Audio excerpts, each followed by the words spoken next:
الحمد لله رب العالمين والصلاة والسلام على سيد المرسلين نبينا محمد وعلى آله وصحبه أجمعين أما بعد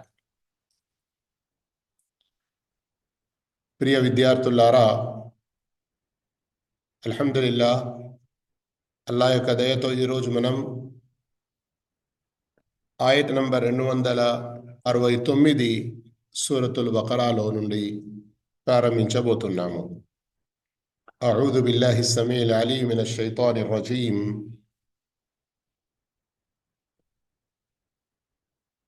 يؤتي الحكمة من يشاء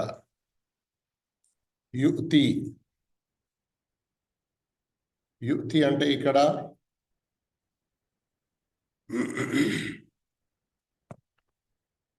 ప్రసాదిస్తాడు. అల్ హిక్మత విజ్ఞత వివేచనలు, మయ్యషా తాను కోరిన వారికి, వమై యుక్త ఎవరు ప్రసాదించబడుతారో,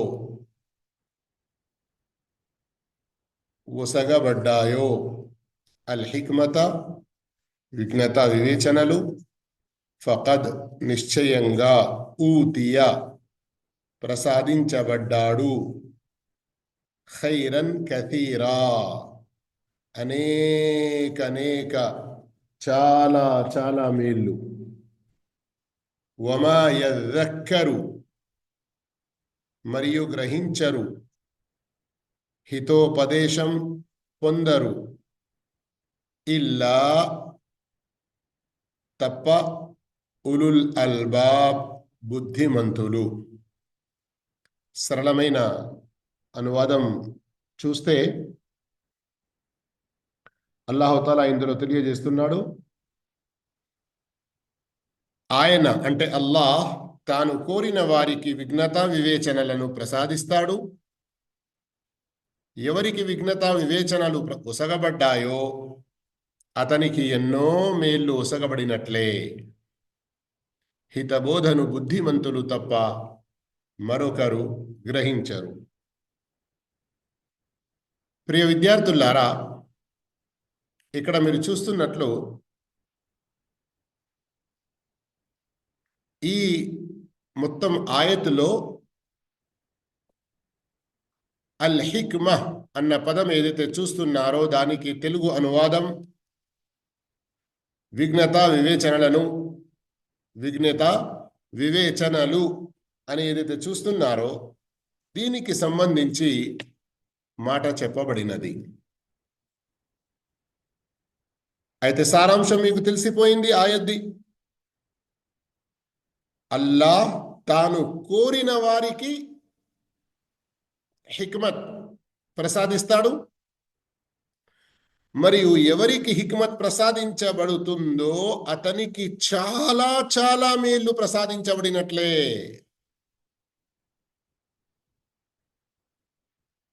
మరియు ఈ విషయాన్ని దీని ద్వారా సరి అయిన హితబోధను బుద్ధిమంతులు తప్ప వేరే వారు గ్రహించలేరు అని అల్లాహుతాలా స్పష్టపరుస్తున్నాడు. అయితే ఇందులో చెప్పబడినటువంటి హిక్మత్ అంటే ఏమిటి? దీనికి ఎన్నో భావాలున్నాయి, అన్నీ కూడా కరెక్టే అవుతాయి, ఒకటి మరొక దానికి విరుద్ధం ఎంత మాత్రం కాదు. అల్ హిక్మా అంటే ఇక్కడ ఖురాన్ హదీస్ యొక్క లోతైన మంచి జ్ఞానం. ఎలాంటి జ్ఞానం? దేని ద్వారానైతే మనిషికి ఇహలోకంలో చేయవలసిందేమిటి, పరలోకంలో స్వర్గపు సత్ఫలితాన్ని పొందడం ఎలా అది తెలుసుకుంటాడు. ఇక దానికై అతడు సంపూర్ణంగా అల్లాహ్తో భయపడుతూ తన జీవితం గడుపుతాడు.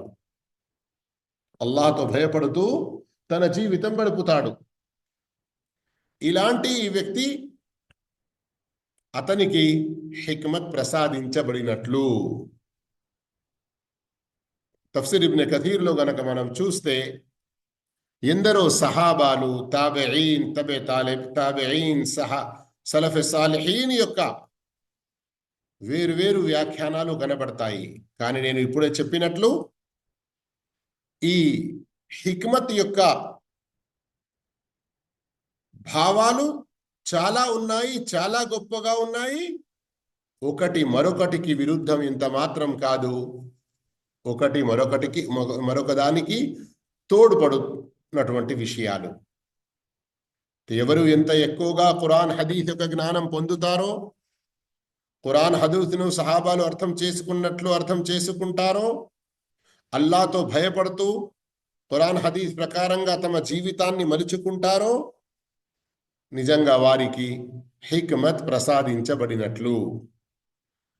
ఈ సందర్భంలోనే ఒక సహీహ్ హదీస్ చెప్పడం జరుగుతుంది. ఆ హదీస్ ముస్నద్ అహ్మద్లో వచ్చి ఉంది, మరియు సహీ బుఖారీ, సహీ ముస్లిం, వేరే హదీస్ గ్రంథాల్లో కూడా ఉన్నది. సహీ బుఖారీలో హదీస్ నంబర్ 73, సహీ ముస్లింలో హదీస్ నంబర్ 816. ఏంటి ఆ హదీస్? మీరు కూడా చూడాలనుకుంటారు గనక మీకు చూపించడం జరుగుతుంది. సహీ బుఖారీలోని ఈ హదీస్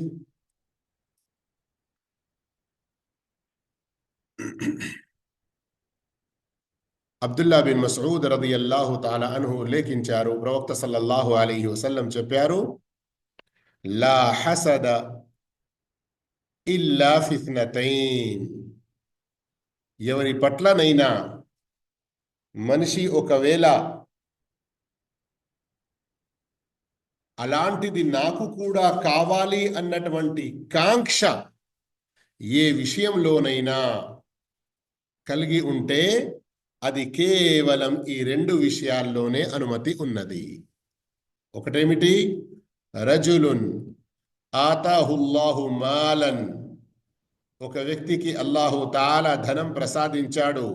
ఫసల్లత అలా హలకతిహి ఫిల్ హక్, అతడు ధర్మ మార్గాల్లో దానిని ఖర్చు పెడుతున్నాడు. అలాంటి వ్యక్తిని మీరు చూసి, ఓ అల్లాహ్, నా వద్ద గనక ఇలా ధనం ఉండేదుంటే నీకు ఇష్టమైనటువంటి ప్రతి ధర్మ మార్గంలో నేను ఖర్చు పెడుతూ ఉంటాను అని కోరడం, కాంక్షించడం తప్పు కాదు, పాపం అంతకు కాదు. మరి రెండో వ్యక్తి, వరజులున్ ఆతాహుల్లాహుల్ హిక్మ, మరొక వ్యక్తి అల్లా అతనికి హిక్మత్ ప్రసాదించాడు. గమనించండి, ఇక హిక్మత్ అంటే ఏమిటో తెలుస్తుంది ఇప్పుడు. హిక్మత్ యొక్క భాష్యం ప్రవక్త సల్లల్లాహు అలైహి వసల్లం వారి హదీసులో వస్తుంది, చూడండి. అల్లా ఒక వ్యక్తికి హిక్మత్ ప్రసాదించాడు. ఫహువ, ఆ వ్యక్తి, యక్దీ బిహా, ఆ హిక్మత్ ప్రకారంగా తీర్పులు చేస్తాడు. ఆ హిక్మత్ ప్రకారంగా వ్యవహారాలను సరిదిద్దుతాడు. వయుఅల్లిముహా, మరియు దానిని ఇతరులకు నేర్పుతూ ఉంటాడు. అర్థమైందా అండి? ఇక ఎవరు ఖురాన్ హదీస్ జ్ఞానం పొంది ఎక్కడ, ఏ సందర్భంలో, ఏ సమయంలో, ఎవరితో ఎలా మాట్లాడాలి, ఏ ఇద్దరి మధ్యలో జరిగిన గొడవలో ఎలాంటి తీర్పు చేయాలి, ఇవన్నీ వివేచన పరమైన జ్ఞానం, మరియు ఆ జ్ఞానాన్ని సద్వినియోగించుకొని ఆ సందర్భం సమయంలో ఉత్తమ రీతిలో వ్యవహరించడాన్నే హిక్మత్ అంటారు. అయితే ఈ హిక్మత్ ప్రతి ఒక్కరికి లభించదు. ఈ హిక్మత్ అల్లాహ్ తాను కోరిన వారికి ప్రసాదిస్తాడు. కనుక అల్లాహ్తో మనం ఈ హిక్మత్ గురించి అల్లాహ్ మనకు ప్రసాదించాలి అన్నట్టుగా మనం అల్లాహ్ను వేడుకోవాలి. అయితే ఇందులో ప్రథమ స్థానంలో నుబువత్. ఇక ముహమ్మద్ సల్లల్లాహు అలైహి వసల్లం ద్వారా ఈ నుబువత్ అనేది అంతమైపోయింది గనక ఆ తర్వాత ఇక నుబువత్ అనేది ఉండదు. ఖురాన్ హదీస్ జ్ఞానం నేర్చుకోవడం, మంచిగా దాని ప్రకారంగా ఆచరించడం, మళ్ళీ ఆ తర్వాత దానిని ఉత్తమ రీతిలో బోధించడం, మరియు ఎవరితో ఎలా మాట్లాడాలి, ఏ సందర్భంలో ఎలాంటి మాట వారి ముందు ఉంచాలి, ఇవన్నీ కూడా హిక్మత్కు సంబంధించిన విషయాలే. అందుకొరకే అల్లాహు తఆలా సూరత్ అన్నహల్ చివరిలో అన్నహల్ చివరిలో ఈ హిక్మత్ ఆధారంగానే మీరు దావత్ యొక్క పని చెయ్యాలి అన్నట్లుగా ఆదేశించాడు. ఉదుఉ ఇలా సబీలి రబ్బిక బిల్ హిక్మ. మరియు ఈ హిక్మత్ అల్లాహు తఆలా ప్రవక్తలకు ప్రసాదించాడు, లుక్మాన్ హకీంకు ఇచ్చాడు. ఈ విషయం గనక మీరు మరింత వివరంగా చూడాలనుకుంటే మన తెలుగు islam.net/ab ఈ వెబ్సైట్ ఉంది కదా, ఇందులో వచ్చి మన తెలుగు ఖురాన్ అహ్సనుల్ బయాన్ అనువాదం ఓపెన్ చేసి మీరు ఇలా రాశారు అంటే అల్ హిక్మ అని లేదా కేవలం హిక్మ అని రాసినా చూడండి, ప్రవక్త మహానీయ ముహమ్మద్ సల్లల్లాహు అలైహి వసల్లం హిక్మత్ నేర్పేవారు అని సూరతుల్ బకరా 129లో వచ్చి ఉంది. మరియు ఇక్కడ హిక్మత్ అంటే కితాబ్తో పాటు హిక్మత్ ఉంది కదా, హదీస్ అన్నటువంటి భావం ఇక్కడ వస్తుంది. ఇప్పటి వరకు మీరు 3 రిజల్ట్స్ చూశారు. ఈ మూడిట్లో కూడా అల్ కితాబ్ వల్ హిక్మ అని వచ్చింది, అంటే ఖురాన్ మరియు హదీస్. మరియు ఇక్కడ చూడండి, దావూద్ అలైహిస్సలాంకు అల్లాహు తాలా ముల్క్ మరియు హిక్మత్ ఇచ్చాడన్న ప్రస్తావన ఉంది సూర బకరా 251లో. మరియు ఇది 269వ ఆయత్. దీని యొక్క తఫ్సీర్లోనే ప్రస్తుతం మనం ఉన్నాము. 2 సార్లు ఈ ఆయతలో వచ్చింది హిక్మత్ అన్న పదం. ఆ తర్వాత ఇక్కడ గనక మీరు గమనించారంటే ఈసా అలైహిస్సలాం ప్రస్తావన ఉన్నది. సూరత్ ఆల్ ఇమ్రాన్ ఆయత్ నంబర్ 48లో అల్లాహు తాలా కితాబ్తో పాటు హిక్మత్ ఈసా అలైహిస్సలాంకు ప్రసాదించాడు అని. కితాబ్ అంటే ఆ సమయంలో వారికి ఇవ్వబడినటువంటి గ్రంథం. అలాగే అల్లాహు తఆలా యూదులతో తీసుకున్నటువంటి క్షమించుగాక, యూదులతో తీసుకున్న వాగ్దానం తర్వాత వస్తుంది, కానీ ఇక్కడ ప్రవక్తలతో తీసుకున్న వాగ్దానం మరియు అందులో కూడా హిక్మత్ యొక్క ప్రస్తావన వచ్చింది. ఈ విధంగా ఖురాన్లో అనేక సందర్భాల్లో ఉంది. ఇక్కడ మీరు చూడవచ్చు రిజల్ట్ ఎంత కనబడుతుందో మీకు. అయితే హిక్మత్ పొందిన వ్యక్తి సర్వసామాన్యంగా అరబీలో, ఉర్దూలో హకీం అని అంటారు.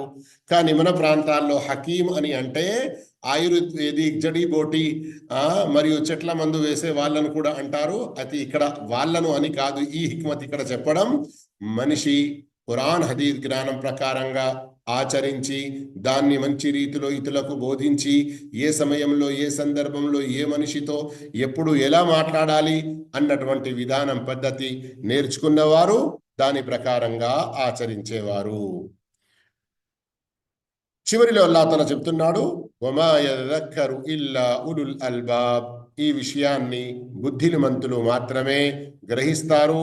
అలాంటి బుద్ధిమంతుల్లో మనం కలిసే ప్రయత్నం చేయాలి. అందుకొరకు ఖురాన్ హదీస్ యొక్క జ్ఞానం మంచి ఉలమాలతో, ఎవరైతే సలఫ్ మనహజ్ ప్రకారంగా నేర్పేవారు ఉన్నారో నేర్చుకుంటూ ఉండాలి.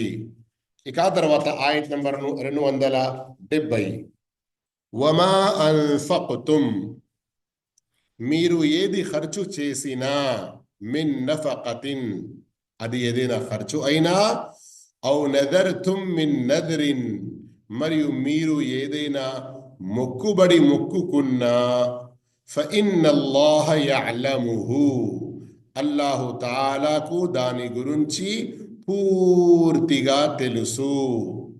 వమా లిజ్జాలిమీన మిన్ అన్సార్, వమా లిజ్జాలిమీన్, లేడు దుర్మార్గులకు మిన్ అన్సార్, సహాయం చేసేవారు. దుర్మార్గులకు, దౌర్జన్యపరులకు, అన్యాయం చేసేవారికి, అత్యాచారం చేసేవారికి, తమపై జుల్మ్ చేసుకునే వారికి ఎలాంటి సహాయం అందించేవారు లేరు అన్నటువంటి భావన, అర్థం ఇందులో ఉంది. ఇక సోదర మహాశయులారా, చూడడానికి ఈ ఆయత్ కూడా చాలా చిన్నగా ఉన్నది, కానీ ఇందులో వాస్తవానికి ఎన్నో విషయాల బోధన వచ్చేసింది. ప్రత్యేకంగా తౌహీద్ నిరూపణ, షిర్క్ యొక్క ఖండన కూడా ఇందులో ఉన్నది. ఆరాధనల్లో ఒక ముఖ్యమైన ఆరాధన ప్రస్తావన ఉన్నది.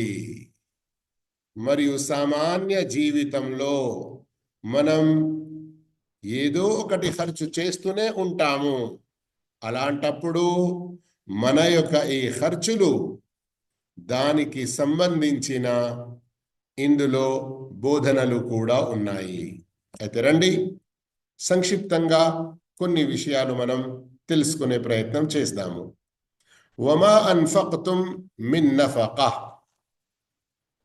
మీరు అల్లాహ్ మార్గంలో అని బ్రాకెట్లో ఇక్కడ ఇవ్వడం జరిగింది. ఎంత ఖర్చు చేసినా, ఏది ఖర్చు చేసినా, ఎలా ఖర్చు చేసినా అన్నటువంటి భావం ఇందులో ఇమిడి ఉన్నది. అయితే ఈ ఖర్చు యొక్క ప్రస్తావన ఇంతకు ముందు ఆయతులలో కూడా మనం వింటూ వచ్చాము. వమా అన్ఫక్తుం అని మీరు ఏది ఖర్చు చేసినా అని ఇక్కడ ఏదైతే చెప్పడం జరుగుతుందో అది విధిగా చేయవలసిన ఖర్చు, మరియు మనపై ఏ ఖర్చులైతే విధిగా లేవో వాటన్నిటి ప్రస్తావన వచ్చేసింది. షేఖ్ అబ్దుల్ రహమాన్ అస్సాదీ రహిమహుల్లా చెబుతున్నారు, ఖలీలుహా వ కథీరుహా, ఖలీలుహా వ కథీరుహా. షేఖ్ అబ్దుల్ రహమాన్ అస్సాదీ రహిమహుల్లా వారి యొక్క తఫ్సీర్ ఇది అరబీలో. ఎవరు ఈయన? మనం షేఖ్ ఇబ్న్ ఉథైమీన్ రహిమహుల్లా వారి పేరు ఉంటూ ఉంటాము కదా, వారి యొక్క ప్రత్యేక చాలా గొప్ప గురువు, ఇబ్న్ ఉథైమీన్ గారి యొక్క గురువు రహిమహుముల్లాహు జమీఆ. అయితే మీరు ఏది ఖర్చు చేసినా అల్లాహ్కు తెలుసు అని అంటే ఏమిటి? అల్లాహు తఆలా ఫఇన్నల్లాహ యఅలము, అల్లాహ్కు తెలుసు అంటే ఏమిటి ఇక్కడ భావం? అల్లాహ్ అది ఒకవేళ మీరు సదుద్దేశంతో ఖర్చు చేసిన తర్వాత ఎలాంటి మన్ మరియు అదా లేకుంటే, మరియు అది ధర్మ సంపద అయి ఉంటే, ఉత్తమ రీతిలో ఉత్తమ వస్తువులు మీరు ఇచ్చి ఉంటే తప్పకుండా అల్లాహ్ దానికి మంచి ఫలితం ప్రసాదిస్తాడు. యఅలముహు, అల్లాహ్కు తెలుసు అంటే ఒకవేళ అది మేలు అయితే, మంచి చేసి ఉంటే మీకు సత్ఫలితం ప్రసాదిస్తాడు. అల్లాహ్కు తెలుసు అన్నటువంటి ఈ పదంలో మరొక భావం ఉంది. ఒకవేళ ఈ ఖర్చులన్నీ కూడా అల్లాహ్కు ఇష్టం లేని రీతిలో ఉంటే అది కూడా అల్లాహ్ చూస్తున్నాడు, అది కూడా అల్లాహ్కు తెలుసు. అల్లాహ్ దాని గురించి మిమ్మల్ని పట్టుకుంటాడు, శిక్షిస్తాడు, ప్రళయ దినాన ప్రశ్నిస్తాడు. సోదర మహాశివులారా, ఈ సందర్భంలో మనం గుర్తు చేసుకోవాలి తిర్మిదీలోని ఆ హదీత్. ఇందులోనైతే ప్రవక్త సల్లల్లాహు అలైహి వసల్లం తెలిపారో, ప్రళయ దినాన దాసుని యొక్క కాలు కదలదు అల్లాహ్ ముందు నుండి ఎప్పటి వరకైతే అతను 5 ప్రశ్నలకు సమాధానం ఇవ్వడో. వాటిలో 2 ప్రశ్నలు ధనం గురించి, ధనం ఎలా సంపాదిస్తున్నాడు మరియు ఈ ధనం ఎలా ఖర్చు పెడుతున్నాడు. అల్లాహు అక్బర్. గమనించారా? మరి అలాంటి సందర్భంలో మనం అల్లాహ్ ముందు నుండి మన పాదాలు జరపలేము. అయితే సరి అయిన సమాధానం ఇచ్చి ఉంటే సత్ఫలితాలు లభిస్తాయి. కానీ సరైన సమాధానం అక్కడ ఎలా ఇవ్వగలుగుతాము? ఒకవేళ ఈ లోకంలోనే మంచి రీతిలో సంపాదించి మంచి మార్గంలో ఖర్చు పెడతాయి. ఇక ఆ తర్వాత నజర్ యొక్క ప్రస్తావన ఉంది. వమా నజర్తుం మిన్ నజరిన్ ఫఇన్నల్లాహ యఅలము, మీరు ఏ నజర్ మన్నత్ చేసినా, ఏ మొక్కుబడి మొక్కుకున్నా అది కూడా అల్లాహ్కు చాలా మంచి రీతిలో తెలిసి ఉన్నది. దీని భావం ఇంతకుముందు కూడా చెప్పడం జరిగింది. ఈ మొక్కుబడులు అనేటివి ప్రధానంగా రెండు రకాలు. ఈ మొక్కుబడులు ఆరాధన గనక అల్లాహ్ తప్ప వేరే ఎవరి కొరకు చేయకూడదు, అల్లాహ్ కొరకు మాత్రమే మనం మొక్కుకొని ఉంటే అది తౌహీద్, అది అల్లాహ్కు ఇష్టమైనది, దానిపై మనకు మంచి ఫలితం లభిస్తుంది. ఇక ఎవరైనా అల్లాహ్ ఏతరుల కొరకు మొక్కుకుంటే, ఎవరైనా అల్లాహ్ ఏతరుల కొరకు మొక్కుకుంటే వారే దుర్మార్గం పాలవుతారు.